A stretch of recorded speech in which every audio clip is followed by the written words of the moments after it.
Hey, it's your buddy AJ from the Y-Files. And Hecklefish. Right, and Hecklefish. We just wanted to tell you that if you want to start a podcast, Spotify makes it easy. It'd have to be easy for humans to understand it. Will you stop that? I'm just saying. Spotify for podcasters lets you record and edit podcasts from your computer. I don't have a computer. Do you have a phone? Of course I have a phone. I'm not a savage. Well, with Spotify, you can record podcasts from your phone, too. Spotify makes it easy to distribute your podcast to every platform, and you can even earn money. I do need money. What do you need money for? You kidding? I'm getting killed on Guppy support payments. These 3 ex-wives are expensive. What, you don't want to support your kids? What are you, my wife's lawyer now? Never mind. And I don't know if you noticed, but all Y-Files episodes are video, too. And there's a ton of other features, but we can't be here all day. Will you settle down? I need you to hurry up with this stupid commercial. I got a packed calendar today. I'm sorry about him. Anyway, check out Spotify for podcasters. It's free, no catch, and you could start today. Are we done? We're done, but you need to check your attitude. Excuse me, but I don't have all day to sit here and talk about Spotify. Look, this would go a lot faster if you would just let me get through it without... On February 25th, 1942, at about 2:30 in the morning, the people of Los Angeles were jolted awake by the sound of air raid sirens. The city was ordered to black out and prepare for an attack. Searchlights sprang to life, frantically scanning the sky above the city for enemy aircraft. Finally, the lights converged on a single object. As frightened citizens stepped out of their homes to get a glimpse of the target, the sky erupted with hundreds of explosions of fire, smoke, and steel. The Battle of Los Angeles had begun.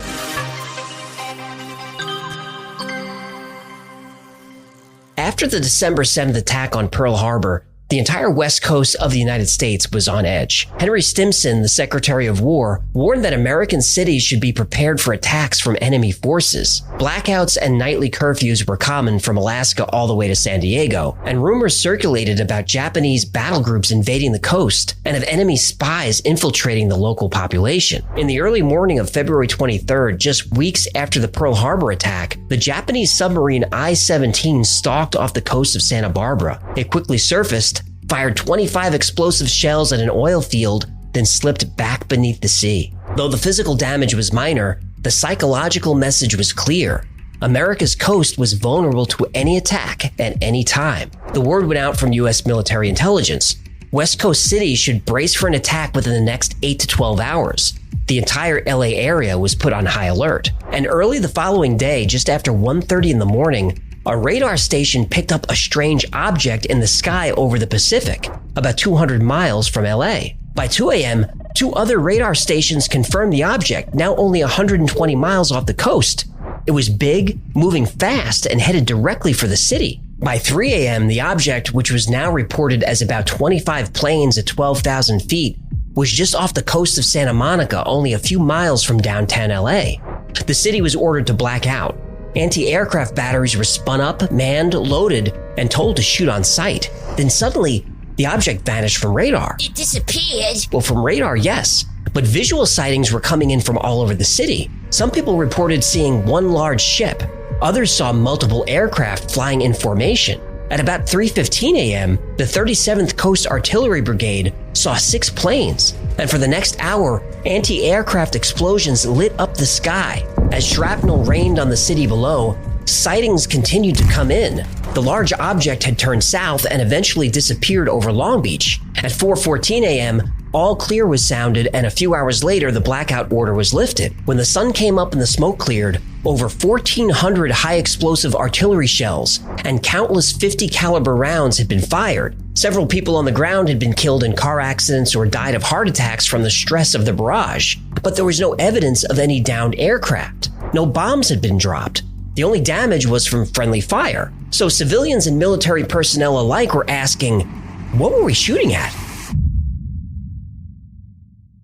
In the 80 years since the Battle of Los Angeles, LA has been one of the busiest hotspots in the world for UFO sightings. And some of these reports come from highly credible, experienced military sources. And these sightings are covered in Project Blue Book, the Air Force program that investigated over 12,000 UFOs between 1952 and 1969. And Project Blue Book was able to identify the vast majority of the sightings as birds, clouds, or the balloons. Right. Out of the 12,000 cases, there are still 701 unsolved, unexplained objects that have been documented in Project Blue Book. Of the 700 cases, the object over LA in 1942 remains unexplained. I am here to discuss the so-called flying saucers. We have received and analyzed between 1 and 2,000 reports. We've been able to explain them as hoaxes, as erroneously identified friendly aircraft, as meteorological or electronic phenomena, or as light aberrations. However, there have been a certain percentage of this volume of reports that have been made by credible observers of relatively incredible things. We can say that the recent sightings are in no way connected with any secret development by any agency of the United States. A Japanese air attack was the most logical explanation. Even though 250 anti-aircraft guns filled the sky with explosions and shrapnel, there were no confirmed hits or downed targets. After the war, the Japanese military claimed they had no aircraft in the area at that time, just the one sub. A local police officer claims he saw 2 planes shot down, but there was no evidence of that on the ground. Secretary of the Navy Frank Knox said this was just a false alarm, an overreaction due to jitters, but the Army disagreed. They said the alert was absolutely real. The Army report said as many as 15 planes may have been involved, flying at various speeds and altitudes. The after-action reports from the 4th Anti-Aircraft Command gives us a timeline of what transpired that morning. At 2:43 a.m., a gun officer reports identified planes near Long Beach. At 3:28 a.m., Battery G of the 78th Coastal Artillery reports at least 25 heavy bombers in the area. And at 3:33 a.m., 15 planes are spotted. There are 37 separate military reports, including one from a colonel, all saw something over LA during this time. If this event was nothing more than jitters, why are there so many eyewitness reports of something in the sky? And how does that explain 3 separate radar hits? Radar tracked an object for 45 minutes for over 100 miles. So what was it? Well, let's look at the clues. Major Keyhole, what is your opinion of these new sightings of unidentified objects? With all due respect to the Air Force, I believe that some of them will prove to be of interplanetary origin. During a 3-year investigation, I found that many pilots have described objects of substance and high speed. One case, pilots reported their plane was buffeted by an object which passed them at 500 miles an hour. Obviously, this was a solid object that I believe was from outer space.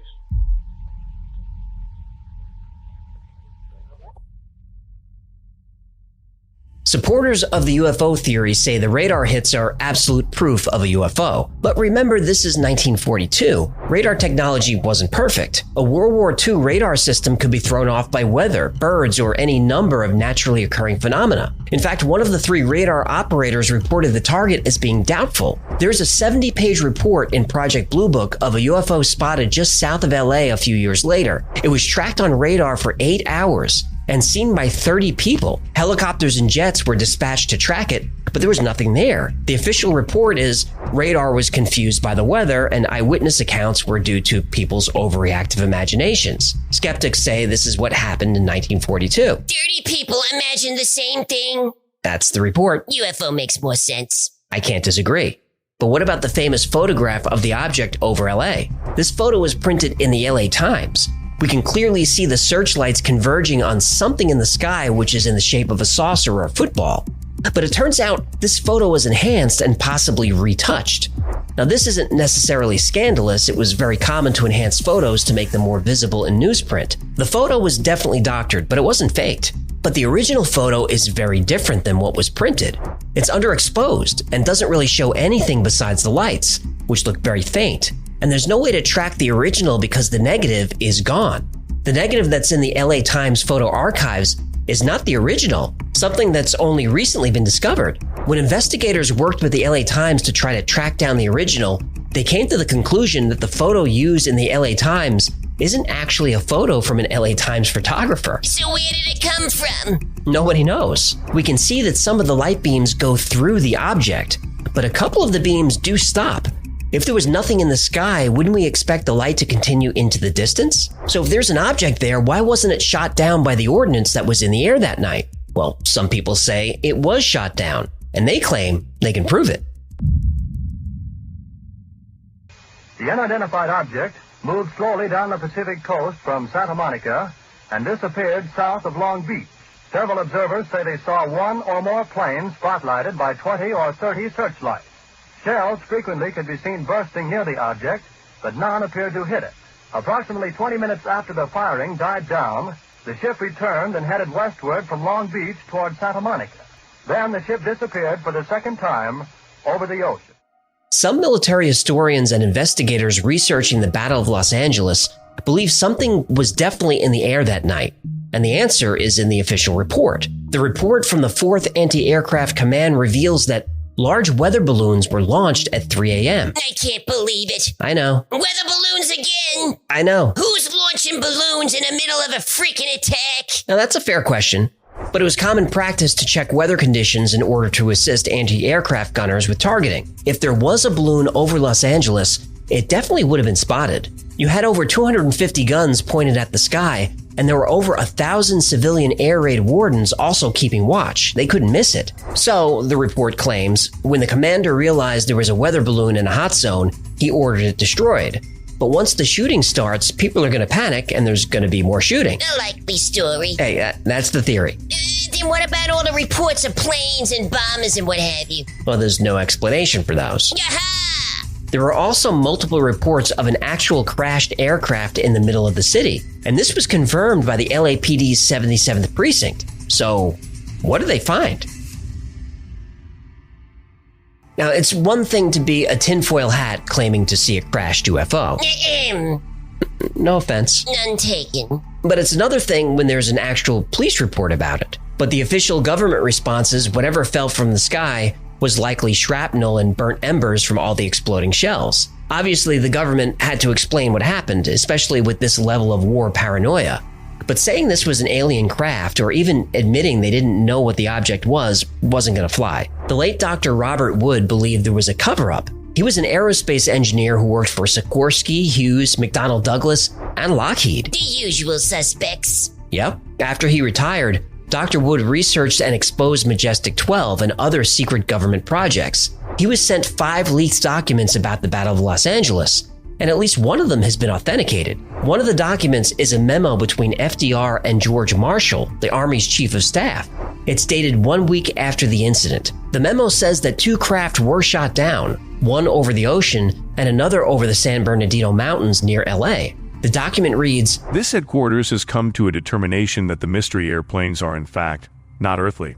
And according to secret intelligence sources, they are in all probability of interplanetary origin." Well, that settles it.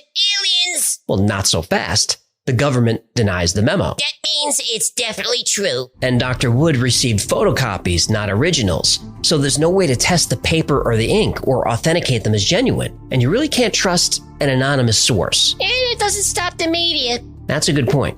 Still, there's no conclusive evidence.